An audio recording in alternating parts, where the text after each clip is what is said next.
Hello, everyone. Welcome to today's live broadcast, Animal Models in Psychiatry Research. I am Brenda Kelly Kim of LabRoots, and I'll be your moderator for today's event. We are delighted to bring you this educational web seminar presented by LabRoots. For more information, please visit www.labroots.com. We have a few important announcements before we begin.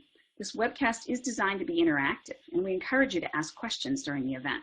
You can submit questions by typing them in the Q&A box, which can be found by clicking on the green Q&A button at the lower left of the presentation window.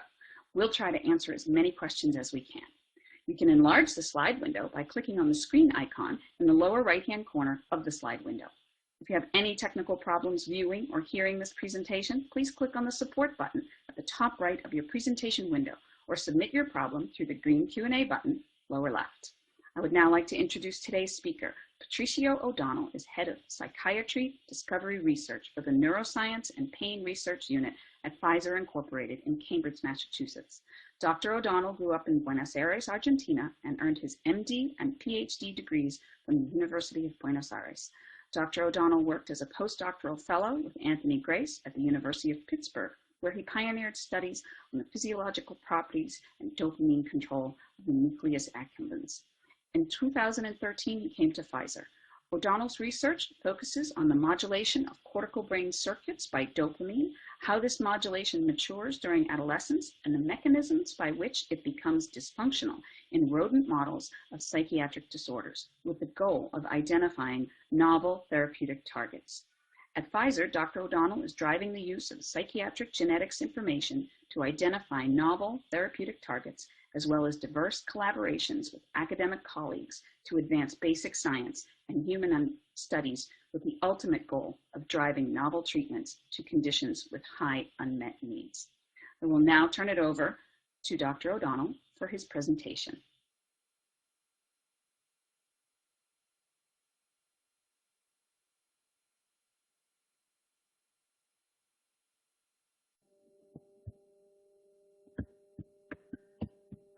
Hi, Brenda. Thanks for the introduction. It's a pleasure to be part of this LabRoots event.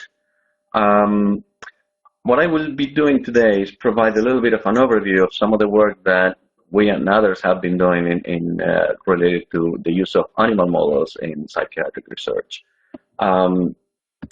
This is the first thing that comes to mind when one talks about animal models in psychiatry is, of course, the question, can we really model psychiatric disorders in a rodent? And the honest answer is probably not, but this doesn't mean that the work that has been done in the so-called animal models of schizophrenia or depression or whatever condition we talk about, it is useful. And I'm going to go over why and what is the kind of use we can make out of these models and give a couple examples of areas in which we have benefited from this. So the main issue with this problem, perhaps, on thinking about an animal model that reproduces a condition such as schizophrenia or depression is that these disorders are uniquely human. Unless we can ask a rat or a mouse if they hear squeaks, we cannot really think about a model of hallucinations or some other components of these disorders. Another thing that complicates the psychiatry kind of modeling in terms of animal work is that usually psychiatric conditions are quite heterogeneous. There are a number of different components that go into play. I mean, this is not like in Parkinson's disease where we have a loss of a very specific cell type, like dopamine cells. In schizophrenia, for example, we have a number of several different domains that contribute to the disorder, and these are different symptom clusters, can range from what we call positive symptoms, hallucinations, to apathy and negative symptoms, to cognitive deficits. And the idea here is that these domains really do emerge because a very well-defined and separate biological substrate. So to pretend that we can reproduce all these different domains in one particular animal model is probably a tall order and very difficult to get there. On the other hand, I think these different domains for example, cognitive deficits, are probably more amenable to find an animal manipulation that brings that up, and we can therefore study it. And something I want to also emphasize here is that these ideas that these disorders can be better understood by thinking about domains is what's driving the NIMH initiative RDoC, or Research Domain Criteria. And I think the pharmaceutical industry in general is now embracing this, and at least us at Pfizer are really working into trying to find ways to deal with anomalies within specific domains, not necessarily on these kind of diagnostic conditions that are very, very complex. So I'm going to work with one particular domain. That's the area in which we've been working the most, and that is probably somewhat amenable to work in animal models, and this is going to be the cognitive deficits that are evident in schizophrenia, but also in depression, bipolar disorder, and many other conditions. And so when I say they are amenable, is because we do know that cognitive function is the result of very specific and well-defined brain circuitry, and in particular prefrontal cortex, the hippocampus, and some of the circuitries are well conserved across species. And we are, obviously, this is a field that is growing, and we're gaining more and more understanding as the tools we have at hand become refined. So we do know that, for example, for cognitive performance in prefrontal cortex driven tasks, we do need a proper balance between activity in pyramidal cells, the principal neurons that provide the output, and the interneurons, which are inhibitory neurons that modulate the firing and the timing of pyramidal cells. And all this balance is modulated by a number of neurotransmitters, including dopamine and others. So as we understand more and more about what are these, the circuitry basis of these functions, then we will find ways to intervene when these circuits become dysfunctional, and perhaps even use animals in which this circuitry becomes abnormal. So, a key question that we've been pursuing over the past decade or so was whether we could really find animal models, animal manipulations in which we produce an altered excitation inhibition balance in cortical circuitry. And in particular, we've been interested in one cell type, in parvalbumin positive interneurons. These are inhibitory neurons that are key to modulate the activity in circuitry in the cortex in general. And these cells have been repeatedly found to be abnormal in postmortem studies in brains from schizophrenia subjects. This is a cartoon illustrating these, the data that led to this statement. This is from a review by David Lewis and others. And what is highlighted here in colors is the essentially these cell types here and here. These are parvalbumin positive interneurons that they have a loss of markers in brains from patients with schizophrenia. There is a reduction in the enzyme that synthesizes the transmitter GABA. There are changes in postsynaptic receptor density that speak to a hypofunction in this cell population, right? And this is one of the most replicated findings in postmortem studies in schizophrenia. So there is clearly something wrong with this cell population. So with that in mind, so what would be the usefulness of having an animal model? And look at the caption I have here is animal models for schizophrenia research. It's not, I'm not trying to make the case that we're going to present is work on animal models of schizophrenia. My take here is that because of all the caveats I started with, what we could have is a manipulation that is a useful tool to test a specific hypothesis. And in particular, I've been interested in exploring whether can we reproduce the loss of parvalbumin interneuron function in a rodent, and what are the behavioral and neurochemical and physiological outcomes of that. So again, with the mindset of this loss of interneuron function, we've been actually we and others have been working on a number of different animal models, trying to understand what are the circuitry anomalies that they bring up. And in general, animal models have been around for some time. The early ones have been pharmacological. Amphetamine use, LSD, they can provide some sort of psychotic episode, something that resembles positive symptoms somehow. But the third entry there, the PCP, which is an NMDA antagonist, and other related molecules, both in humans and non-human primates and animals in general, is that they can produce a number of cognitive deficits and a number of manifestations that look like schizophrenia somehow. So this is perhaps one of the pharmacological models that's still being used.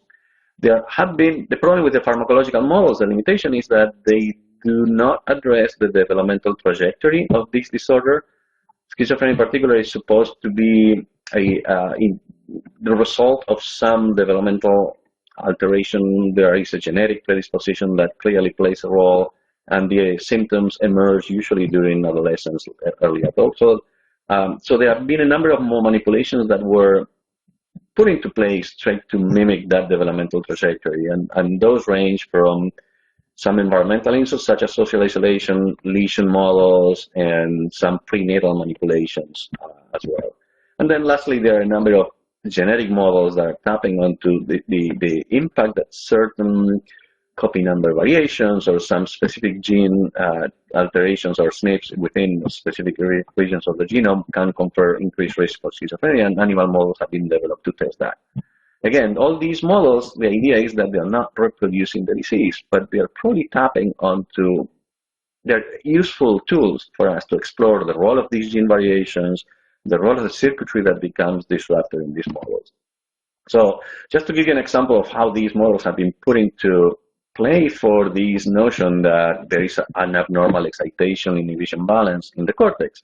This is an example of the NMDA antagonist as a model, and ketamine is known to induce a loss of parvalbumin staining, and this is an example from the rat hippocampus, and you will see on the lower panels that you have fewer parvalbumin positive cells here labeled in yellow. This has been found in many brain areas, not limited to hippocampus, prefrontal cortex as well. Many different labs have found out, so this is a very well replicated finding.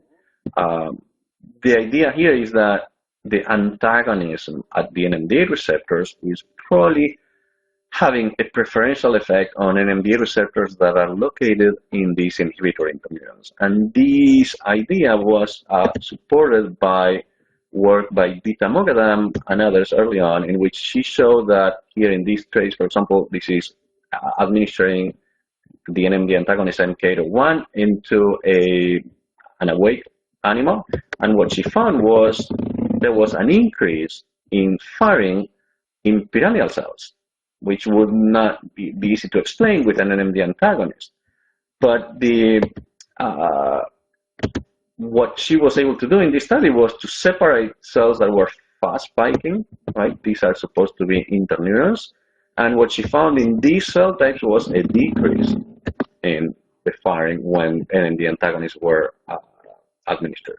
So the explanation for these findings is that it is the antagonizing the NMDA glutamate receptors takes a primary effect on firing properties of the interneurons, and this interneuron decrease in firing leads to this increase in the red line in firing in pyramidal cells.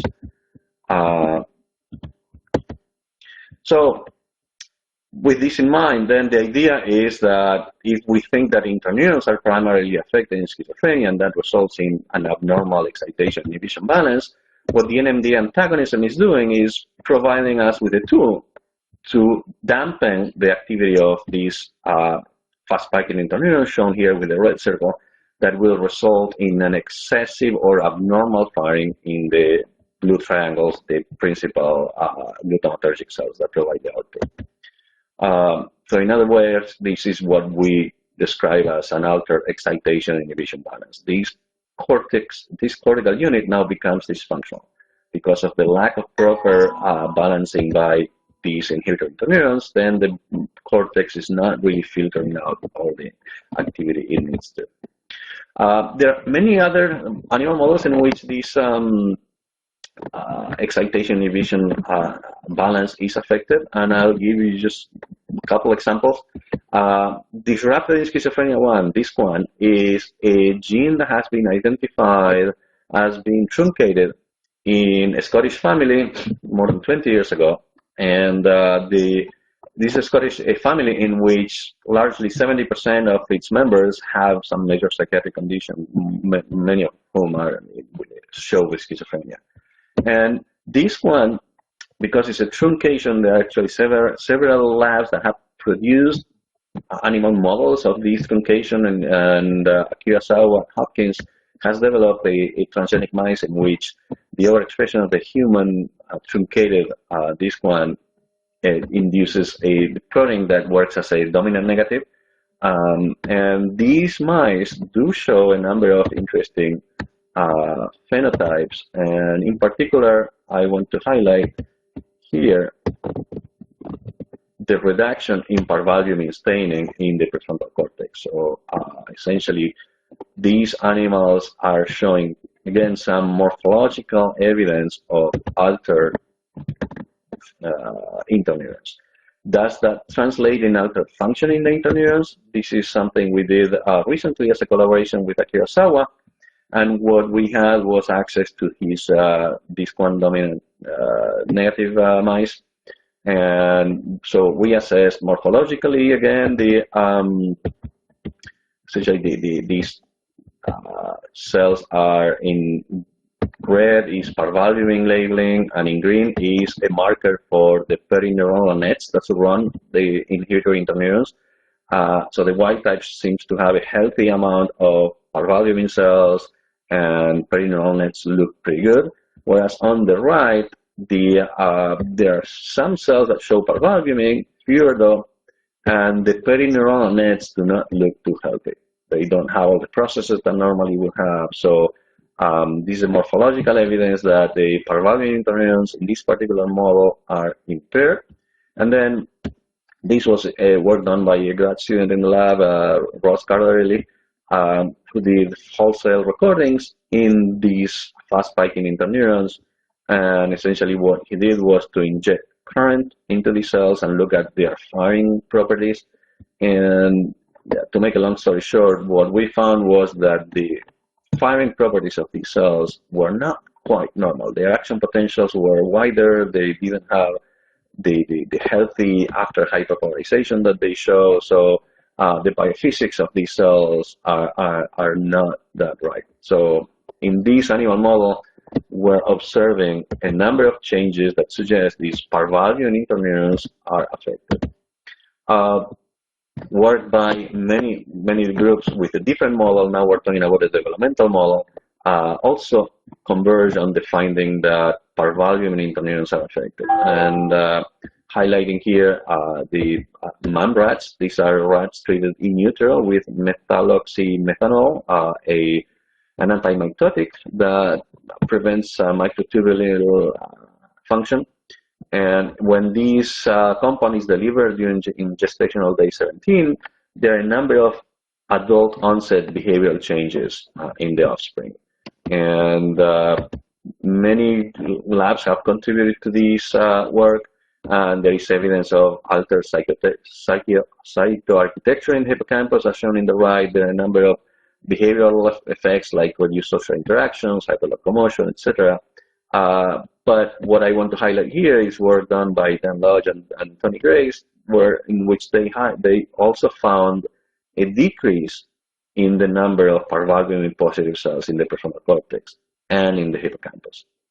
So again, this is a prenatal manipulation that is not necessarily affecting interneurons directly, but it results in loss of parvalbumin cells once they found their adult location after they migrate.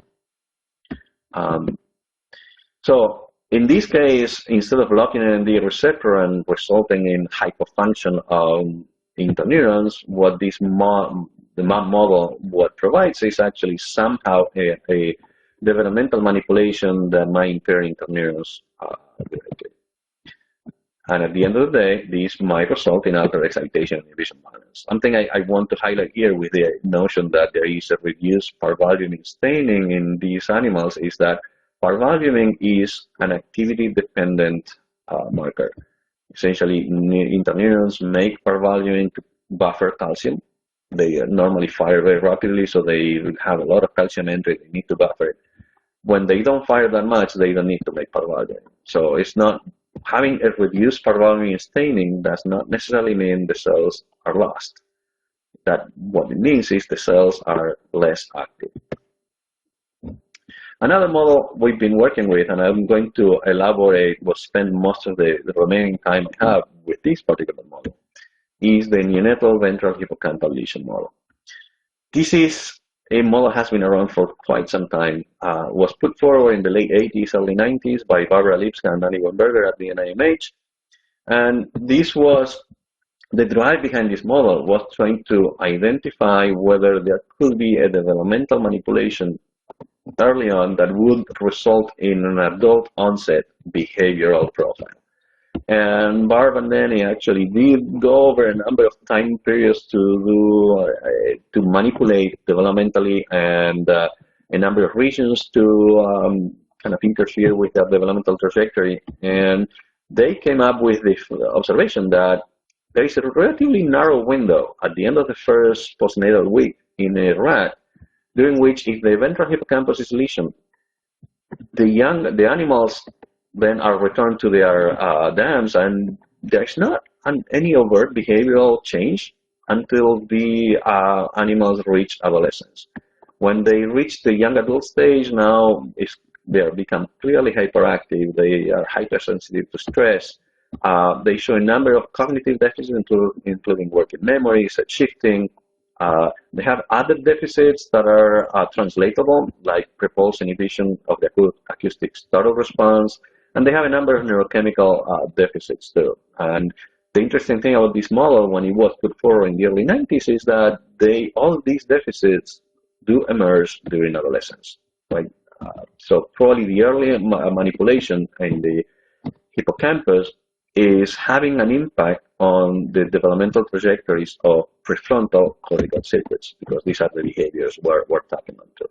And this is just an illustration of how the lesion looks like. In general, people using this model go for small lesions. The smaller the lesion, the better. All we need to do is disrupt hippocampal activity at that critical developmental stage to have this profound effect during adolescence.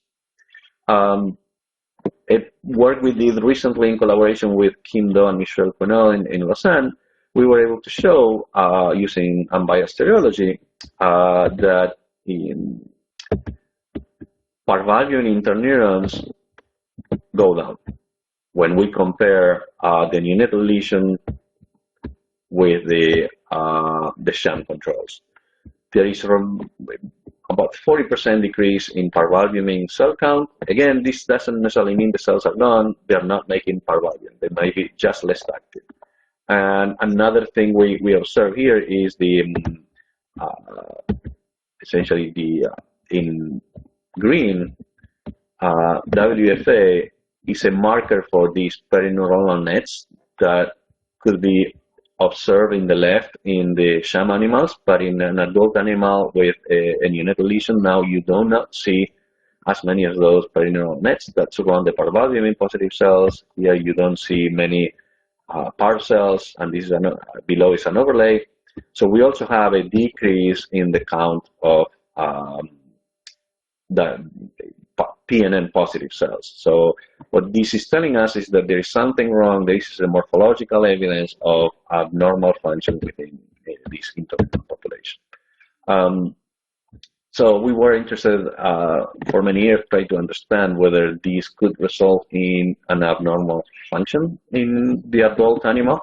And something that was interesting to us in this regard was the fact that the dopamine modulation of these interneurons and pyramidal cells matures during adolescence. So there is a protracted developmental trajectory, and our prediction was that as these late development takes place right at the time in which these neonatal lesion animals and other models now show onset of behavioral anomalies, perhaps there may be something affecting these neurons that will alter their adolescent developmental trajectory. So we know dopamine cells, the dopamine innervation of the cortex matures late, and this is mostly due to work done by Kuei Zheng when he was a postdoc in the lab. Kuei had an interesting observation more than 10 years ago in the dopamine D2 agonist, quinpirole, being able to increase firing in fast spiking interneurons. So these are whole cell recordings looking at the excitability, the number of action potentials induced by current into these cells, and we consistently were able to see an increase in firing with the D2 agonist quinpirole, which was contrary to the dogma at that time. D2 agonists are binding to a D2 receptor, which is normally associated with a GI type of G protein and therefore inhibitory. And that was indeed the case when we saw, we did recordings in very young animals. But these experiments on the left were done in a young adult slice. So what we decided to test was that this excitatory effect was driven, was something that was emerging during adolescence. And so what Kuei did was to do these experiments at a number of different age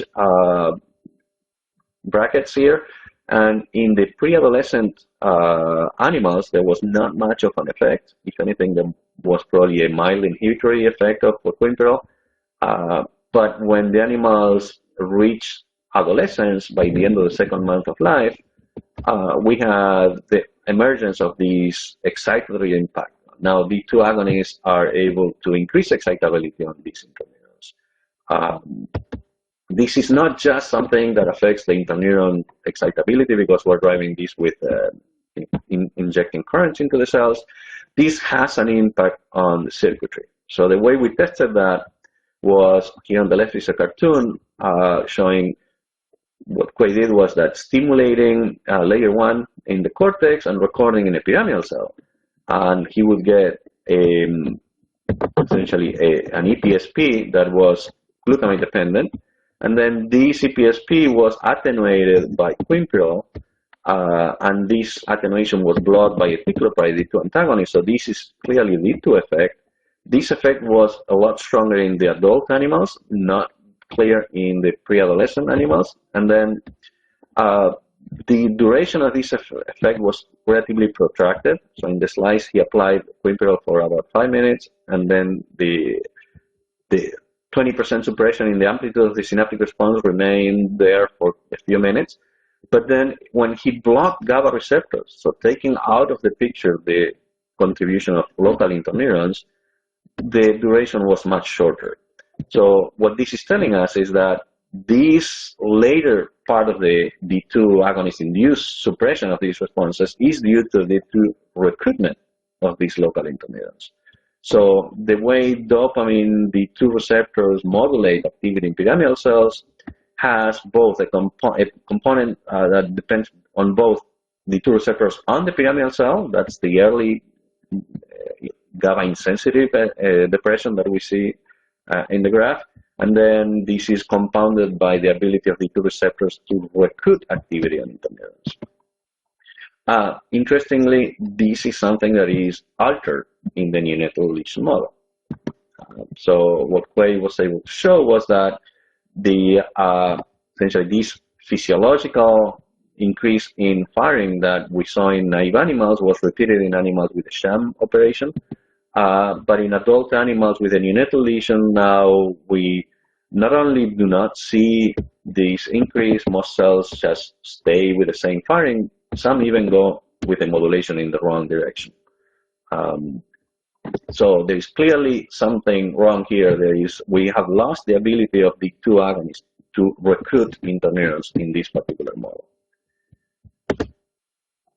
And this is just to show, illustrate the findings there. Essentially on the sham columns, what you see is the normal maturation from the pre-adolescent on the left to the adolescent or young adult modulation, 30–40% increase in excitability, whereas on the NVHL columns, there is the absence of these developmental change by which these dopamine-containing cells, the parvalbumin interneurons, the dopamine receptor-containing cells, would normally become excited, and now in this model they cannot. They do not get excited. So what happens with this circuitry impact that these excitability changes in interneurons on this particular model? Pretty much what this is, in the sham animals, we saw the same protracted attenuation of EPSPs as we saw in the naive animals I showed earlier. But in animals with a neonatal lesion, we only see the early part of the modulation. We are not seeing the late part. So when we have sham animals in which we block GABA, the profile is the same as in neonatal lesion animals with GABA intact. So what we have missed here is essentially the neonatal lesion model has created an adult circuit in which interneurons cannot be activated by a dopamine, but via their D2 modulation. So there is something altered with this cell population. So we saw a loss of parvalbumin, and we're seeing a lack of activation in this electrophysiological testing. So again, in the neonatal lesion model, so now instead of inducing a deficit in interneurons by a pharmacological means of modulating NMDA receptors, what we have is, again, a developmental manipulation in which we somehow have impaired the trajectory of these interneurons, and now they fail to acquire their adult profile in which they can be engaged by dopamine. And the result is an altered excitation inhibition balance that will come into play whenever cortical circuits are activated and you need both pyramidal cells and fast spiking interneurons to be engaged and modulate each other.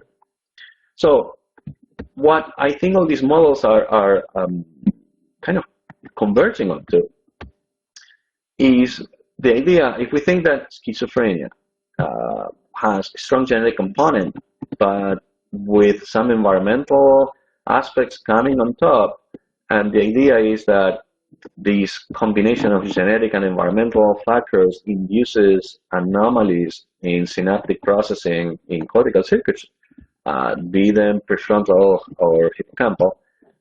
These anomalies will likely be tied to glutamate, GABA, and dopamine processing. So what all these models are doing, the hippocampal lesion or the DISC1 mice or the MAM manipulation, and many others I haven't brought up, what they converge on is the inducing, by different means, an abnormal circuitry that can be defined as a circuitry that has lost its balance between excitation and inhibition. And the key element in these abnormal circuitries, probably these parvalbumin positive fast spiking interneurons that now cannot be activated, or maybe they're hypoactive and therefore you have this loss of parvalbumin. And these even in the models in which the manipulations are done early, like whether it's the MAM or this one or the neonatal lesion, these anomalies are not evident until the animals reach the young adult stage. So that's why I entered this line there saying that interneurons may be labile. There might be something wrong with interneurons, but they're still functional. And it's only when these neurons that may be vulnerable should go through their peri-adolescent maturation, they just fail to do that. And now is when this circuitry becomes abnormal and unable to cope with the demands of the activity when you get the transition between adolescence and young adult. And that could lead to a number of behavioral symptoms. And what makes this model attractive is that this is precisely the developmental stage in which most psychiatric conditions have a symptom onset, whether it's bipolar disorder, schizophrenia, depression. So the notion that this circuitry in critical cortical regions goes through this late maturation adolescence makes them quite vulnerable And if you can think that there are already vulnerable cell types like the fast-spiking parvalvular interneurons, then we could think of these as what may be driving some of the pathophysiology. And for the sake of time, I'm not going to show the data, but as and many others have shown, a number of behavioral consequences of manipulating interneurons in many of these models, whether it's the DISC1 model, the neonatal lesion, the MAM model, or just simple taking interneurons offline by a number of optogenetic manipulations, for example. What all these manipulations also converge on is in showing a number of prefrontal cortex and hippocampal dependent behaviors that become abnormal. Now, if this is true now, essentially what I'm trying to put forward is this notion that loss of interneural function and the ensuing loss of altered balance and excitation inhibition, is this something that then it is a convergent finding among all these models, right? So the idea is you might have multiple etiologies coming on to affecting this one particular vulnerable cell type. And together with the postmortem data I highlighted earlier, that showing loss of parvalbumin staining, for example, it may be true that these cells are quite specific and primarily affected in these conditions. So is there a way to restore function in some of these models by rescuing activity in these interneurons? This is something we are now currently testing, but we were able to do some of that, again, in a collaboration with Kim and Michelle Cornell, in that we actually started asking the question of what makes interneurons vulnerable during this adolescent developmental stage.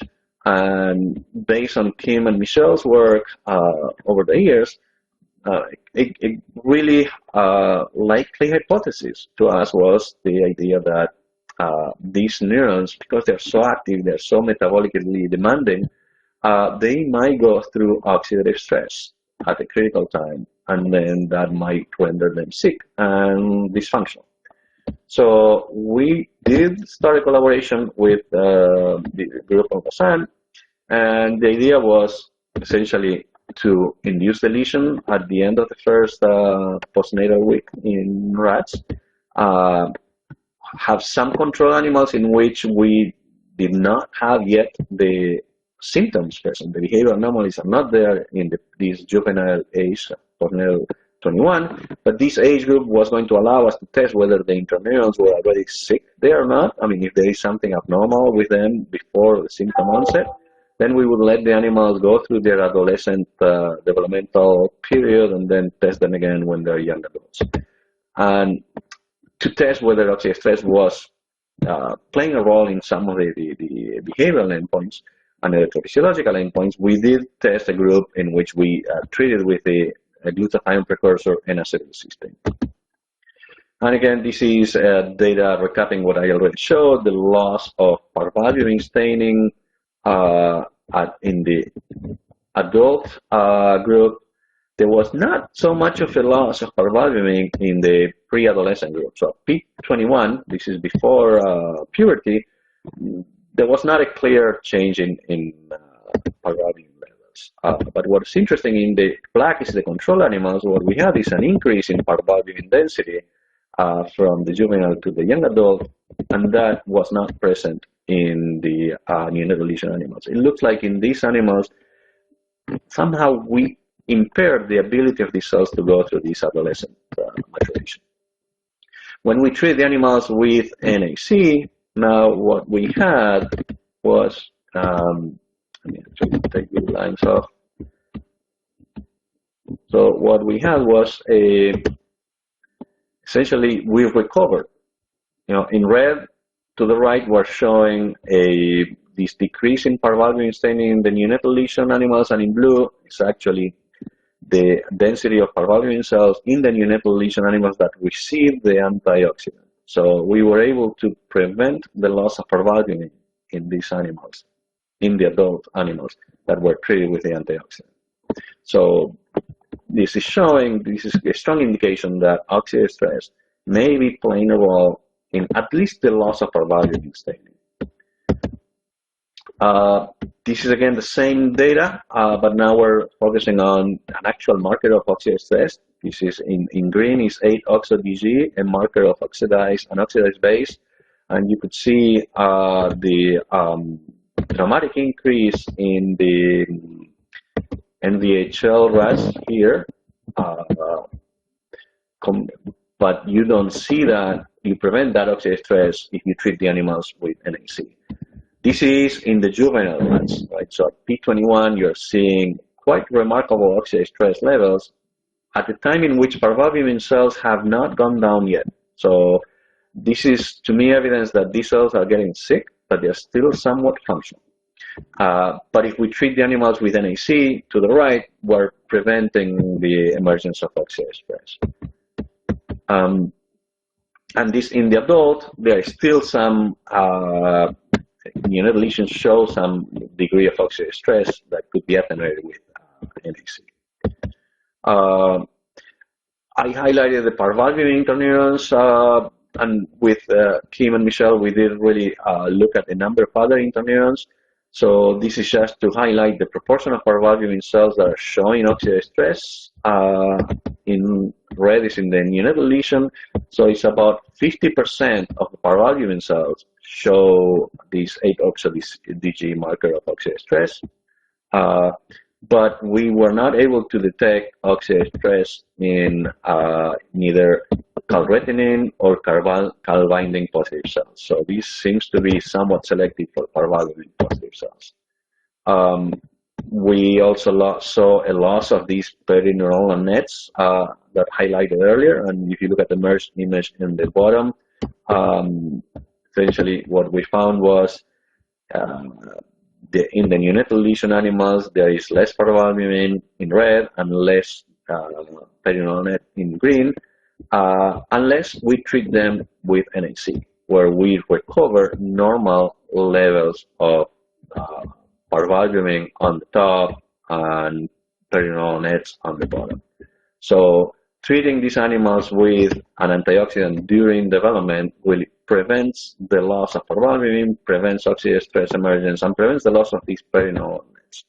Is there a physiological impact of all this? So this is an experiment like the one I started with, synaptic responses within cortical circuitry. You could see on the left, essentially, we have this small attenuation of EPSPs that's GABA dependent.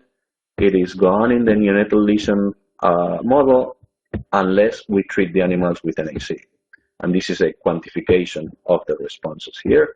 So essentially, this physiological attenuation of synaptic responses that depend on recruiting interneurons in normal animals is lost in the model, but we can prevent it with an antioxidant, suggesting that this oxidative stress that we can detect on these interneurons might have an impact on the functionality of these cells. Just to go quickly about some other endpoints that may have some translational value. In these animals, we were able to assess mismatch negativity. Mismatch negativity is an event-related potential that you could detect in response to stimulus, an auditory stimulus, and it's used in the clinic. Essentially, it's a pre-attentive measure that relates to saliency of inputs.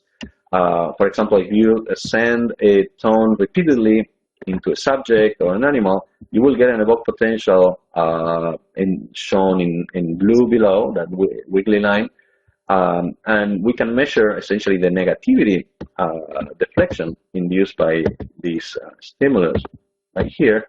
And then whenever we send all this is an average of responses to hundreds of tones of the same frequency and amplitude and duration, but then every now and then we send a tone that has a different duration, right? Whether it's or a different frequency.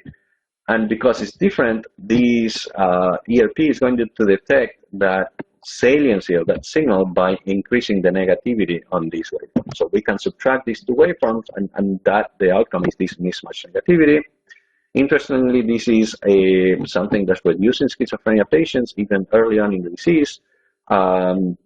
which highlights the nature of difficulty in assigning saliency automatically to stimuli. So we decided to test. I mean, there have been a couple of groups that were able to set up mismatch negativity in rodents. So we went on to test it in this animal model. Elise Sullivan was a grad student in the lab who did this work. And what we were able to see was in control animals, there is some degree of mismatch negativity, essentially the disattenuation from the red to the blue. And what you will see here is essentially in the graphs is the area under the curve. There is the subtraction between in the shaded area shows some degree of mismatch negativity in control animals. It is reduced in animals with a neonatal lesion. So you see the two waveform, negative waveform pretty much overlapping. And this is recovered or is present in neonatal lesion animals that were treated with NAC, the glutathione precursor. So antioxidant treatment not only helps with the local circuitry, it also helps preventing this abnormal evoked potential that has translational value in these animal models. Another measure, a behavioral measure that also has translational value is this pre-pulse inhibition of the acoustic startle response. And here in black is the pre-pulse inhibition. This is the startle response attenuation with the pre-exposing the animals to a tone. And in black is the normal response. The higher the tone above background, the more likely the startle response is going to be attenuated. Neonatal lesion animals show a reduction in PPI. This is a very consistent finding across many labs. It's a very well replicated finding. So we saw that decrease, except when the lesion animals have been treated with NAC. So antioxidant treatment can also prevent the emergence of this behavioral endpoint, the pre-pulse inhibition deficit. So all this data actually highlights the notion that antioxidant treatment can protect against this adult impact. But we've been treating the animals through development, right? So if we want to make a case that this is relevant for early intervention in schizophrenia, for example, well, we cannot start treatment in young kids, right? So we normally detect the anomalies or the behavioral symptoms in schizophrenia during adolescence. So we went on to repeat some of these experiments, but now treating the animals with N-acetylcysteine only during adolescence, where we're able to see an impact there. And the answer is yes. So in black, you see the pre-pulse inhibition deficits. In the control animals, in red is in black is the normal PPI. In red is the deficit in NBHL rats.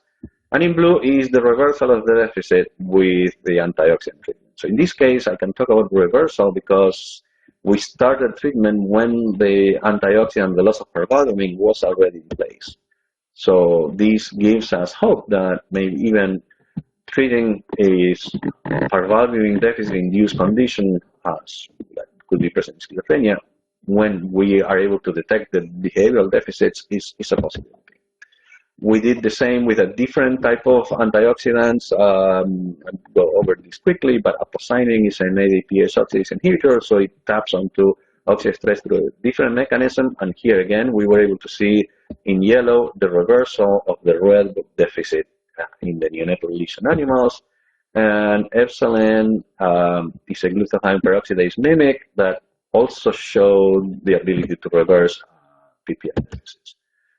So in short, what I think in this particular model, and this is common to many other models, in fact, is that we can see that there is a population of cells, the parvalbumin positive interneuron cells, that are affected even before symptoms come online, and their alteration could be made evident by measuring the levels of oxidative stress. But these cells are getting sick, but not dysfunctional yet. All the behaviors that depend on parvalbumin interneurons are still intact. It's only after the animals go through their developmental maturation that now the anomalies that this cell failure and this cell type activity could bring becomes evident. And then we can look at loss of parvalbumin staining. There's still some oxidative stress, although less intense than in early stages. So this cartoon kind of summarizes a little bit where I see the convergence of all these findings. If we think that the circle represents a parvalvular interneuron and mitochondria here represents the kind of metabolic energetic demand of these cells, we could have a loss of function of these cells by many different means, including blocking MD receptors, interfering with inputs, like in the neonatal lesion model at early stages of development. We could have, again, as I said, the NMDA antagonist can induce the same problem. We could have other things I didn't tap onto, which is probably immune activation. There is a model that entails a maternal immune activation that drives increased cytokines and, again, induces oxidative stress and parvalvular positive interneurons. So there are many ways in which this particular cell type could be affected. So these could account for a number of different etiologies, but the final common pathway is going to be this altered excitation inhibition that might be driven by these cells.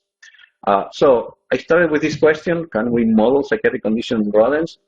And when my initial answer was no, I should not be too strong about that, because I think all the data I reviewed, and there's a lot more along the same lines, show that we can use animal manipulations to induce a specific pathophysiological condition that may be of relevance to the disease.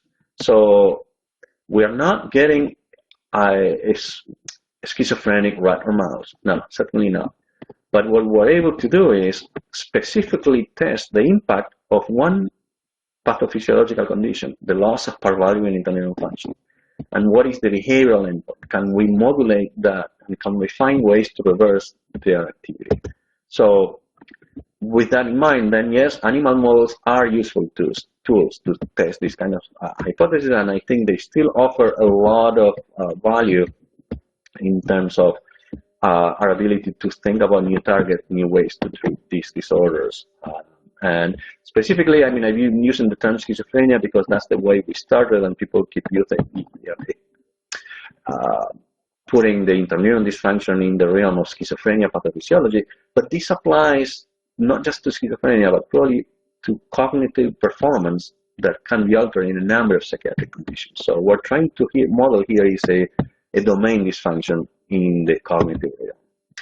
And with that, actually the people who did the work and our collaborators, Barbara Lipska and Danny Weinberg at NIH, and Kim Do, Michelle Conan, Yang Kabungao at the University of Lausanne, and with our DISC-1 work or collaboration with Akira Sawa and others in his group. And thank you all for your attention.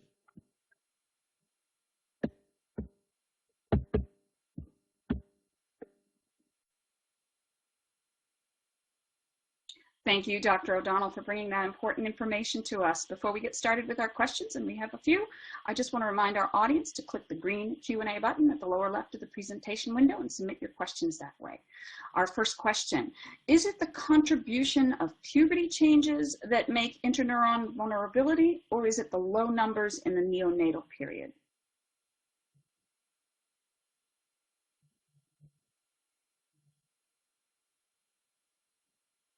There have been some attempts to answer that question.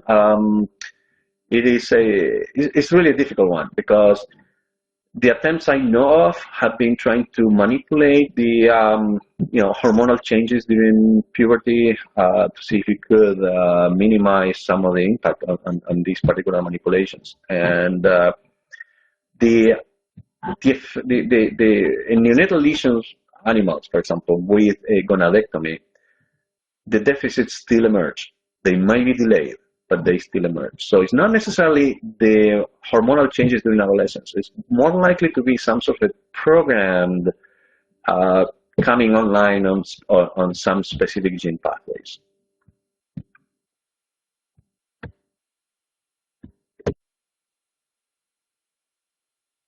Great, thanks. Moving on to our next question.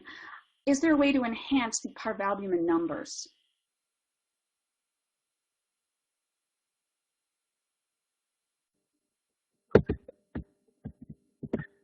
That's an interesting thing.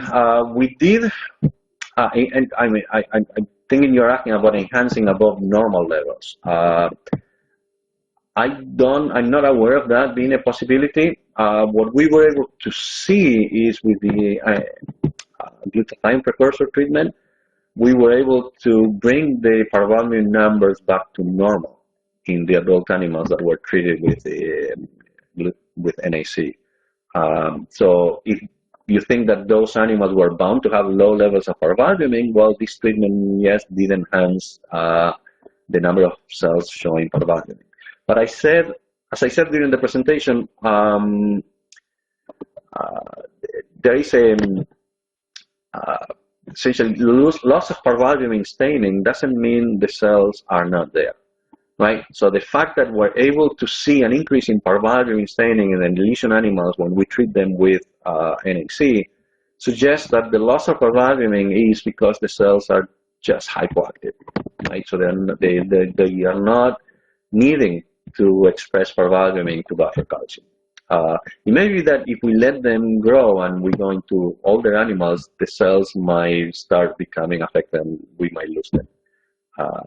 But yeah, the question is still whether we can have treatments that can bring all these interneurons up at different stages. We don't know that yet.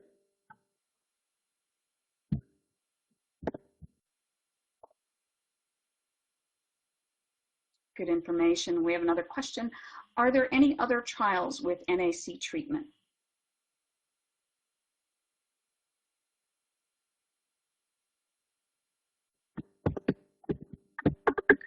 Actually, yes, there have been a couple studies with NAC in patients. There is a study with Kim Do and Michael Burke in Australia in which they showed some benefit with NAC in some patients, including a reversal of the mismatch negativity deficits that patients showed. I do know there are a couple ongoing trials with NAC at this point. The problem with NAC, and I didn't highlight this in my presentation, is that when you give NAC to a normal brain in our sham animals, now you might induce oxidative stress.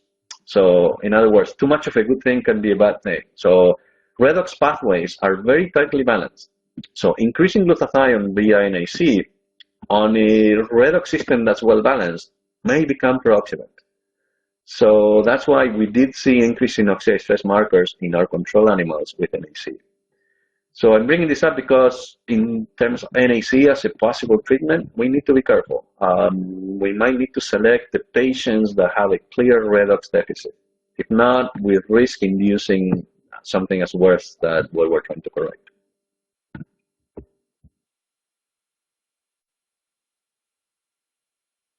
Okay. Our next question, what is the required duration of antioxidant? Is it lifelong?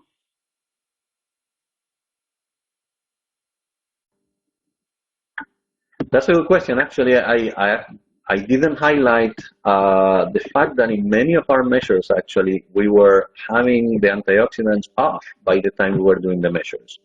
NAC in particular has another caveat, which is also works through, it affects a glutamate cysteine exchanger, so it can change glutamate levels. So we have NAC on board when we're looking at synaptic physiology, for example. The effects can be confounded not by the antioxidant profile, but by the glutamatergic profile. So in most of these measures, we had the animals off NAC for a week or two.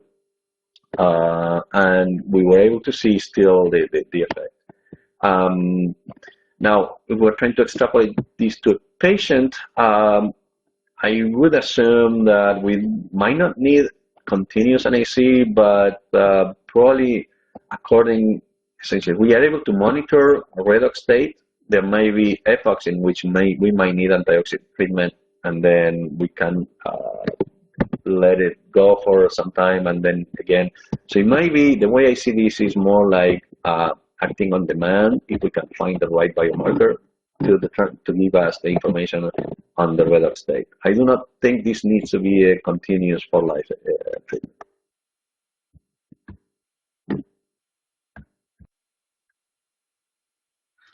Great. We have time for just one question. Our attendee asks, would you expect the same effects if NAC was given in adulthood?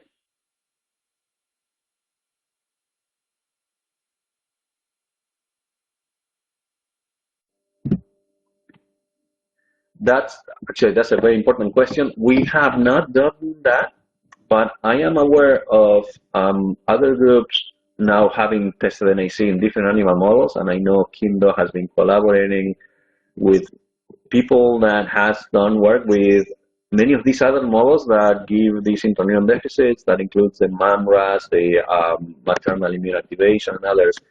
And in some of those, actually, the antioxidant treatment has been initiated in adult animals and was still effective. So probably that really actually makes us hopeful that an antioxidant-based approach could be workable by the time we reach diagnosis in patients.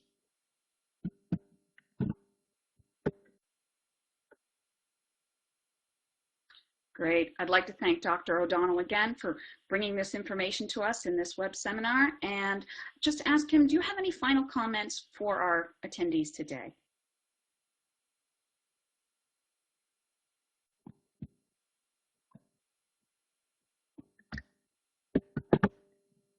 Well, I mean, this was just a snapshot of the things that have been done in my lab and others. This is still an evolving field. There is a lot that we can still learn from these developmental manipulations, and I think we're on the path to find ways to help patients with these devastating disorders.